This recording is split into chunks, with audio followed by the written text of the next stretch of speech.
রাজনৈতিক দলগুলোর সাথে আহ, ডাক্তার মোহাম্মদ ইউনূসের বৈঠক এবং তার পদত্যাগ এ বিষয় নিয়ে আহ, অনেক কিছু বলার রয়েছে। কি হয়েছিল, কেন পদত্যাগ করতে চেয়েছেন প্রধান উপদেষ্টা, এবং কেনই গতকালকে সন্ধ্যায় বাংলাদেশ আওয়ামী লীগের পরে যে বৃহত্তর রাজনৈতিক দুটি সংগঠন রয়েছেন, একটি বিএনপি, একটা আহ, জামায়াত ইসলাম, তাদের সাথে বৈঠক করলেন এবং সেই পদত্যাগের বিষয়টি যে সেটা নিয়ে কি ইঙ্গিত দিলেন, অনেকে হয়তো ভাবতে শুরু করেছিলেন যে সন্ধ্যার দিকে যেহেতু প্রধান উপদেষ্টার সাথে বৃহত্তর দুটি রাজনৈতিক দলের সাথে প্রধান উপদেষ্টার সাথে বৈঠক, সেক্ষেত্রে বলাই যায় যে ক্ষমতা যে তিনি ছাড়ছেন বা সে পদত্যাগ যে করেছেন এটা বাস্তব। কি এমন খেলাটা খেললেন দুটি বৃহত্তর রাজনৈতিক দলকে সাথে নিয়ে ডাক্তার মোহাম্মদ ইউনূস, এবং তিনি আজকে গতকালকে যে ঘটনাটা ছিল 23শে মে, আজকে হচ্ছে আপনার 24শে মে, তার যে পদত্যাগের বিষয় এবং আওয়ামী লীগের তৎপরতা বেড়েছিল, সামাজিক যোগাযোগ মাধ্যমেও যে গুঞ্জনটা ছড়িয়ে পড়েছিল যে প্রধান উপদেষ্টা পদত্যাগ করেছেন, প্রধান উপদেষ্টা পদত্যাগের পরেই নাকি তিনি বৃহত্তর দুইটি রাজনৈতিক দলের সাথে আলোচনায় বসেছেন এবং আলোচনায় বসে তাদেরকে হয়তোবা ক্ষমতা আহ, বসিয়ে দিবেন বা তাদের কাছে ক্ষমতা হস্তান্তর করতে পারেন, বা তাদের হাতেই হয়তোবা দেখা যেতে পারে যে পদত্যাগ পত্র হস্তান্তর করতে পারে। নানান গুঞ্জন সামাজিক যোগাযোগ মাধ্যমে চলছিল, কিন্তু ফলাফল কি হলো? এই রাজনৈতিক গুঞ্জন, তার পদত্যাগ, আর গিয়ে যে একটি কারিশমাটিক খেলা যে চলছিল রাজনৈতিক মাঠে, তিনি কি কলা দেখালেন নাকি মূলা দেখালেন? এ দুটি রাজনৈতিক দলকে আমন্ত্রণ জানালেন, তাদের সাথে আলোচনা করলেন, আলোচনা করে ডাক্তার মোহাম্মদ ইউনূস কি সিদ্ধান্ত নিলেন? এখন তার পদত্যাগের যে গুঞ্জনটা শোনা যাচ্ছিল, সেটা এখন আর শোনা যাচ্ছে না কেন? হঠাৎ করে এই রাজনৈতিক দুটি দল, যেখানে ডক্টর মোহাম্মদ ইউনূসের উপর চাপ প্রয়োগ করা, সেনাপ্রধানের বক্তব্য ঘিরে 48 ঘন্টার যে চ্যালেঞ্জ ছুড়ে দেওয়া হয়েছিল, সেই চ্যালেঞ্জ কি তিনি কাটিয়ে উঠতে সক্ষম হয়েছে? বাংলাদেশের রাজনৈতিক প্রেক্ষাপটে বলছে, রাজনৈতিক যে আকাশটি রয়েছে, সেই আকাশে যে কালো মেঘের যে ঘন ঘটা হয়েছিল, সেই ঘন ঘটার আহ, কি কেটে গিয়েছে? একটি বৈরী আবহাওয়া তৈরি হয়েছে। সেই বৈরী আবহাওয়ার কি পরিসমাপ্ত ঘটেছে? প্রশ্ন করা যায়, নানান প্রশ্ন রয়েছে বিষয় নিয়ে, যে কি এমন হলো এবং কেনই পদত্যাগের গুঞ্জন উঠলো, এবং কেনই দুটি বৃহত্তর রাজনৈতিক দলের সাথে আলোচনায় বসলেন ডাক্তার মোহাম্মদ ইউনূস, এবং তাদের মধ্যে কি কথা হলো, তারা কি সিদ্ধান্ত নিল? নির্বাচনের আশ্বাস দিলেন, নাকি অন্তর্বর্তীকালীন সরকারকে বৃহত্তর রাজনৈতিক দল দুটি আরো সময় দিবেন সংস্কারের জন্য? সংস্কার কোন পর্যায়ে? সংস্কারের কথা বলে আর কতটুকুই না সামনে আগানো যায়? সংস্কারের শেষ কোথায় হবে? সংস্কারের পরে আবার কি সংস্কার হবে? নতুন সংস্কার কি? রাজনৈতিক সংস্কার কোথায়?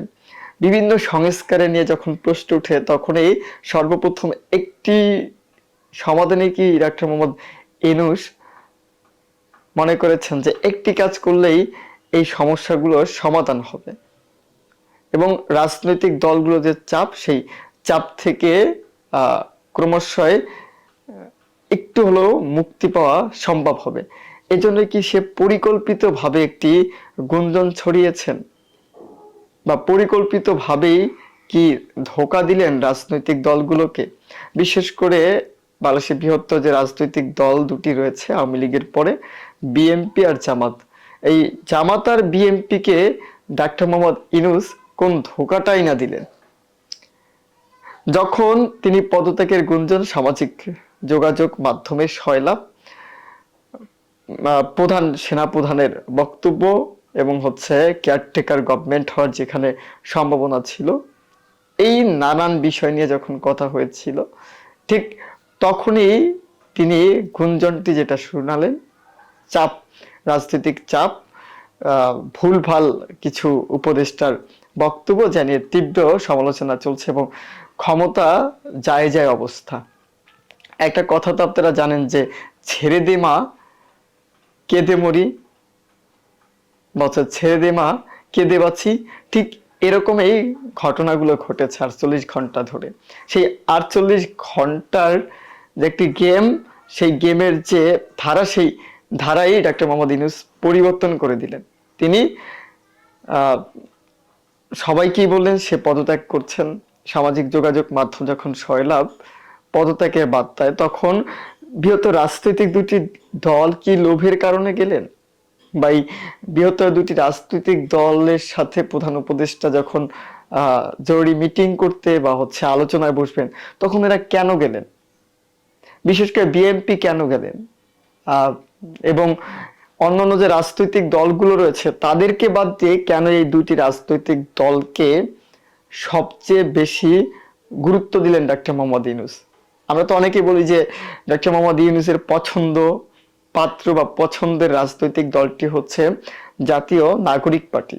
তো জাতীয় নাগরিক পার্টি তো প্রথম তার আলোচনার প্রধান অতিথি হয়ে থাকার কথা, বিশেষ অতিথি হয়ে থাকার কথা।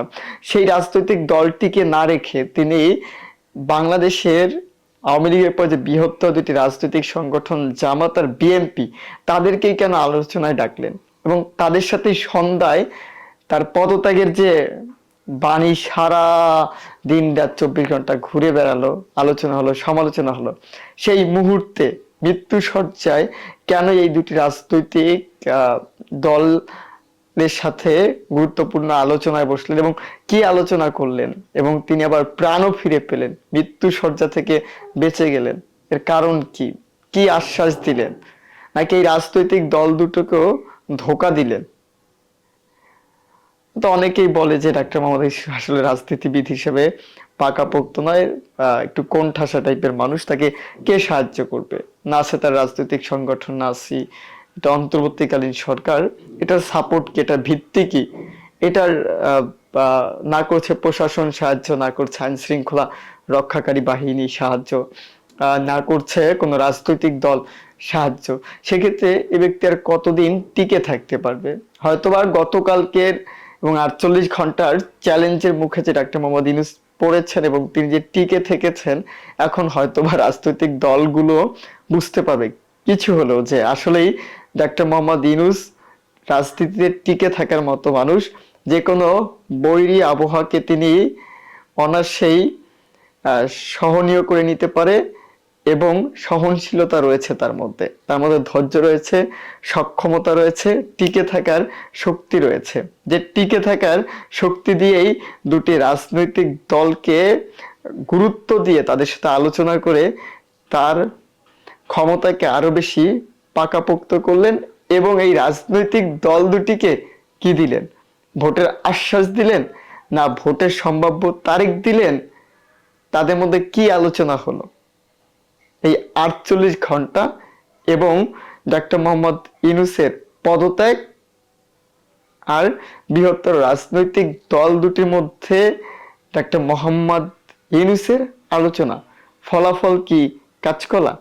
ভালো থাকবেন, সুস্থ থাকবেন, শুভকামনা।